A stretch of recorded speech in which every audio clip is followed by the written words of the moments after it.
Waalaikumsalam warahmatullahi wabarakatuh. Terima kasih atas kesempatan yang diberikan kepada saya. Pertama-tama marilah kita panjatkan kehadirat Allah Subhanahu wa taala karena dengan rahmat dan hidayahnya kita dapat berkumpul dan menjalankan diskusi pada hari ini. Perkenalkan, nama saya Sri Ningsih. Jadi pada kesempatan kali ini saya sebagai salah satu anggota kelompok 3 kewirausahaan selaku moderator yang akan membimbing jalannya diskusi pada hari ini. Sebelum masuk ke pembahasan, di sini saya akan memperkenalkan anggota saya, yaitu yang pertama ada Lispati Juliati, yang kedua ada Febrianti Habibu, yang ketiga ada Stefani Putri Talami, dan yang terakhir ada Abdul Jalal Suna. Baik, jadi di sini kami akan mendiskusikan 8 soal kewirausahaan, yang dimana saya akan membacakan soal pertama itu, jelaskan revolusi industri 4.0 kehadirannya begitu cepat dan tidak dapat dihindari. Jelaskan tentang gelombang revolusi industri 4.0 yang merupakan tantangan sekaligus peluang bagi masyarakat Indonesia. Pada teman-teman ada yang ingin menjawab? Izin moderator. Terima kasih telah memberikan kesempatan kepada saya. Sebelumnya perkenalkan, nama saya Abdul Jalal Suna. Saya akan menjawab pertanyaan nomor 1. Jawabannya, revolusi industri 4.0 merupakan sebuah fenomena di mana terjadinya kolaborasi antara teknologi siber dengan teknologi otomatisasi. Sedangkan revolusi industri 4.0 juga merupakan upaya transformasi menuju perbaikan dengan mengintegrasikan dunia online dan lini produksi di industri, di mana semua proses produksi berjalan dengan internet sebagai penopang utama. Gelombang revolusi industri 4.0 merupakan fenomena yang saat ini tengah berlangsung hampir di seluruh penjuru dunia. Revolusi industri 4.0 ini berpusat pada otomatisasi dengan melibatkan teknologi informasi, sehingga efektivasi dan efisiensi pada suatu lingkungan kerja akan meningkat. Dalam menghadapi tantangan era industri 4.0 ini adalah menyiapkan SDM yang unggul dan berdaya saing tinggi.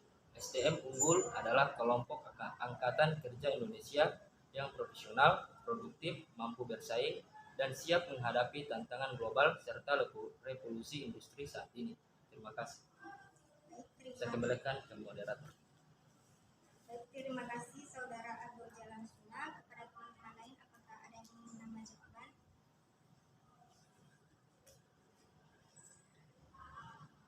Jika tidak ada, lanjut ke soal kedua, di mana soal kedua ini memberikan argumentasi dari teman-teman, apakah seorang wirausaha tumbuh dari bakat sejak lahir atau dapat dipelajari? Teman-teman, apakah ada yang ingin menjawab? Izin moderator. Sekali lagi saya akan menjawab nomor 2. Menurut argumen saya, dahulu wirausaha dianggap sebagai bakat dibawa sejak lahir sehingga tidak dapat dipelajari. Tapi sekarang wirausaha bisa dipelajari dan tidak cukup hanya mengendalikan bakat saja. Harus dilatih dan diasah, maka kita menjadi pengusaha yang handal. Pada dasarnya, menjadi seorang wirausaha bukan cuma bakat, melainkan suatu keterampilan yang bisa dipelajari sedemikian rupa. Terima kasih. Terima kasih Saudara Abdul Jalal Suna. Sekali lagi sebelum lanjut kepada soal selanjutnya, ada teman-teman ada yang ingin menambahkan? Baik, jika tidak ada, kita lanjut ke soal ketiga. Soal ketiga, mengapa wirausaha dituntut untuk selalu memiliki kewaspadaan dan kepekaan terhadap perubahan-perubahan di sekitarnya di era disrupsi inovasi? Pada teman-teman ada yang ingin menjawab? Izin moderator. Jadi persilakan. Baik, saya akan menjawab soal nomor 3, yang dimana soalnya yaitu Mengapa wirausaha dituntut untuk selalu memiliki kewaspadaan dan kepekaan terhadap perubahan-perubahan di sekitarnya di era disrupsi inovasi? Jawabannya, sebagai seorang wirausahawan, kita harus memiliki kepekaan dalam mengamati perubahan situasi dan kondisi lingkungan bisnisnya. Karena situasi dan kondisi akan selalu berubah seiring dengan berkembangnya zaman. Oleh karenanya, wirausahawan harus memiliki plan B jika terjadi situasi yang berbeda. Ia harus memiliki pemikiran yang luas dan kreatif agar supaya bisnis yang ditekuninya dapat bersaing dan pendatang-pendatang baru, sebab jika kita tidak mampu berinovasi dan menemukan strategi bisnis yang lebih kreatif, akibatnya usaha yang kita tekuni bisa gulung tikar. Terima kasih. Selanjutnya saya kembalikan ke moderator. Baik, itulah jawaban dari Rizkati. Kepada teman-teman, apakah ada yang ingin menanyakan jawaban? Baik, tidak ada. Selanjutnya, soal yang keempat, di mana ini memberikan contoh nih. Contoh dari lingkungan saudara, di mana yang ada wirausaha berjenis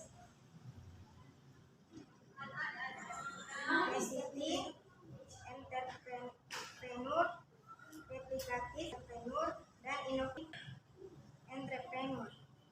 Pada teman-teman, ada yang ingin menjawab?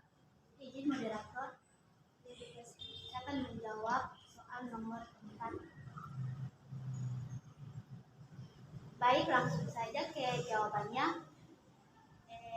Contoh dari Necessity Entrepreneur. Necessity Entrepreneur memiliki pengertian sebagai sikap mental menjalankan usaha karena terpaksa oleh keadaan. Sebagai contoh, saat ini ada banyak pengusaha yang menjual berbagai produk dan jasa. Namun, jika ia ditawari pekerjaan sebuah perusahaan, maka ia akan memiliki pekerjaan tersebut. Contoh kedua,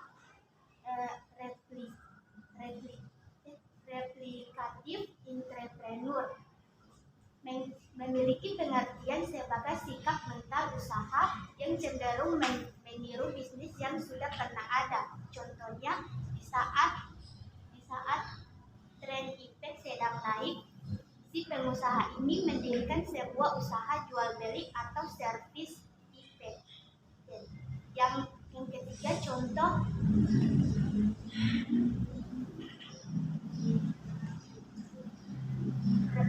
redistributif entrepreneur.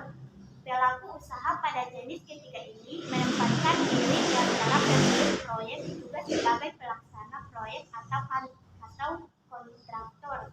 Sebenarnya, jenis redistributif ini tidak memiliki keahlian teknis dalam proyeknya, bahkan menimbulkan biaya tambahan bagi si kontraktornya. Yang ketiga, inovatif entrepreneur. Jenis kewirausahaan yang terakhir adalah suatu sikap mental dalam usaha dengan selalu berpikir kreatif dan melihat peluang yang ada untuk kemudian ditingkatkan. Jenis kewirausahaan ini adalah yang paling harus dimiliki oleh para pengusaha karena merupakan inti dari kewirausahaan itu sendiri. Terima kasih. Saya kembalikan ke moderator.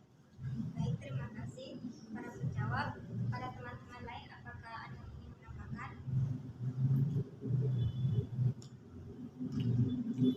Baik, jika tidak ada, kita lanjut saja kepada soal berikutnya. Yang mana soalnya itu ditinjau dari jenis-jenis wirausaha tergolong manakah replikatif? Apakah alasannya?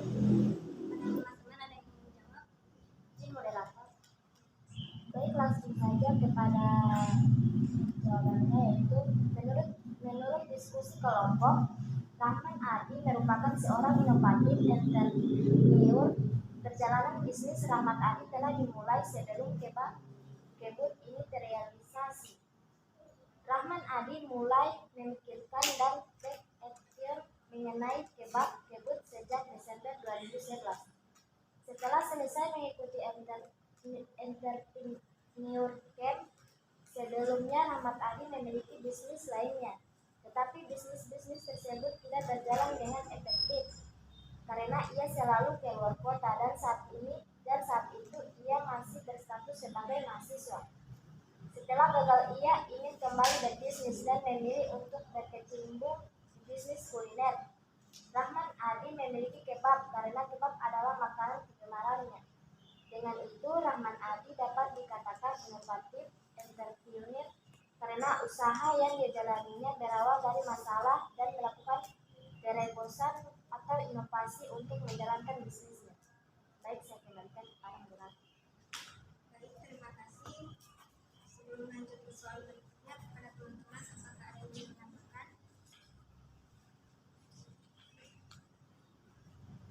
Jika tidak ada, kita lanjut ke soal berikutnya, di mana ini menurut kalian sebagai wirausaha, dari manakah talenta wirausaha yang didapatkan oleh saudara Rahmat Adi sebagai kreator kebab kebun? Izin moderator. Jadi persilakan. Baik, langsung saja pada jawabannya. Menurut kami, talenta yang didapatkan oleh Rahmat Adi berasal dari talenta dan potensi yang ada di dalam diri beliau, yang dapat melihat suatu permasalahan menjadi peluang usaha dan dapat menjalankan usaha tersebut dengan baik, serta motivasi dan keinginan yang kuat untuk membuka bisnis. Diselingi oleh berbagai macam pengalaman beliau dalam berwirausaha, seperti jatuh bangunnya usaha yang pernah dirintis, mengalami kegagalan dan bahkan sempat gulung tikar yang memberikan pelajaran bermanfaat untuk menjalankan bisnis selanjutnya. Maka talenta tersebut juga berasal dari keterampilan dan kecakapan yang terus diasah dengan belajar dan berani mengambil risiko dalam berwirausaha. Terima kasih, saya kembalikan kepada moderator. Baik, terima kasih Febrian Ibu. Ada teman-teman lain apakah ada yang ingin mendapatkan jawaban? Baik, sudah tidak ada. Kita lanjut ke soal berikutnya, di mana ini menurut Anda, jika kewirausahaan Rahmat Adi dilahirkan atau dipelajari? Jika ada yang ingin menjawab, dipersilakan. Izin menjawab moderator. Dipersilakan. Baiklah, menurut saya, jiwa kewirausahaan Rahmat Adi dipelajari karena dia tidak pernah takut mencoba berusaha walaupun pernah gagal sebelumnya. Terima kasih. Selanjutnya, saya kembalikan kepada moderator. Baik, terima kasih Stefan Putri. Pada teman-teman, apakah ada yang ingin menambahkan jawaban? Baik, jika tidak ada, kita lanjut ke soal berikutnya, di mana menurut teori Edwardson, ciri-ciri wirausaha apa saja yang melekat pada diri Rahmat Adi? Pada teman-teman, apakah ada yang menjawab? Izin menjawab moderator. Ciri-ciri wirausaha yang melekat pada diri Rahmat Adi adalah yang pertama, berani mengambil resiko, yang kedua, berjiwa kepemimpinan, yang ketiga, memiliki kreativitas, yang keempat, memiliki ide yang bagus, yang kelima, jiwa kepemimpinan, yang keenam, inovatif. Terima kasih. Selanjutnya saya kembalikan kepada moderator. Baik, terima kasih kepada yang menjawab dan sudah menjawab pertanyaan dari saya. Para teman-teman, apakah sudah ada yang ingin menambahkan jawaban? Baik, terima kasih. Baik, itulah diskusi dari kelompok 3. Kurang dan lebihnya kami mohon maaf. Wabillahi taufiq wal hidayah. Wassalamualaikum warahmatullahi wabarakatuh. Waalaikumsalam